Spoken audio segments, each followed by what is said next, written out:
അതിരാവിലെ ആയതുകൊണ്ട് നിങ്ങളെ ആരെയും വിളിക്കാൻ സമയം കിട്ടിയില്ല. എന്താടാ ഇത്? അതമ്മേ, കഥ പറച്ചിലൊക്കെ പിന്നീട്. ഇപ്പൊ നീ വീടിനകത്തേക്ക് പോ.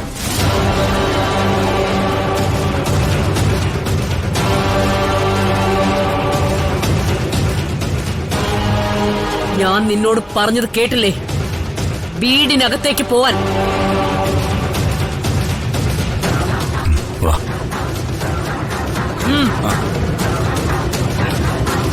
അകത്തേക്ക് പോകുന്നത് എന്റെ മോൻ അർജുൻ മാത്രം.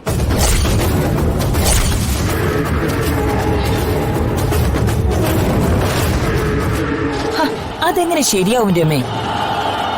ഐശ്വര്യ ഇപ്പോ അർജുന്റെ ഭാര്യയല്ലേ? അപ്പോ അവനുള്ളിടത്തല്ലേ അവളും വേണ്ടത്?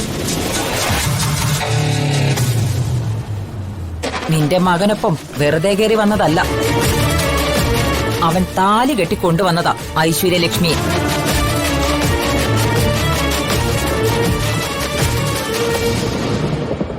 ആ താലി വലിച്ചു പൊട്ടിച്ച് ദൂരെ എറിയാൻ എനിക്കറിയാം. നിങ്ങളോട് ആര് പറഞ്ഞു ഞങ്ങളെ ചെറുക്കനെ കെട്ടിക്കരം കൊണ്ടുവരാനൊക്കെ? അവരെന്താ ഇവിടെ പോലെ അനാഥയാണോ? കുഞ്ഞോളെ, നീ ചെറുക്കനെ വിളിച്ച് അകത്തു പോകും ചെല്ല്. എന്നിട്ടേ ഇവിടെ പിടിച്ച് ഗേറ്റിന് പുറത്താക്കും.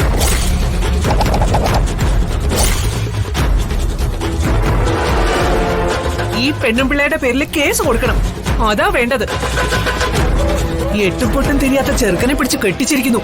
നിന്നോട് ആര് പറഞ്ഞടി ഇവന്റെ സമ്മതം ഇല്ലാതെ ഇതൊക്കെ ചെയ്യാൻ?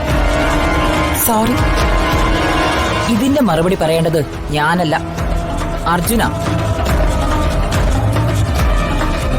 അർജുൻ പറയും.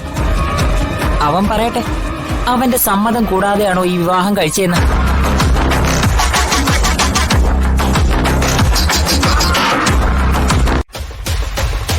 എന്താടാ ഉണ്ടായത്?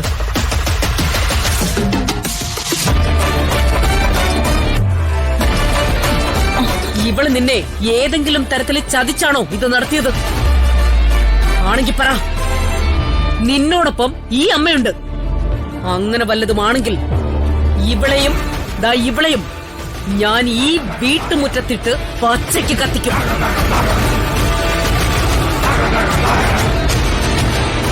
എന്താ ഉണ്ടായതെന്ന് നീ പറ. ആരെയും കൊല്ലാനൊന്നും നിൽക്കണ്ട.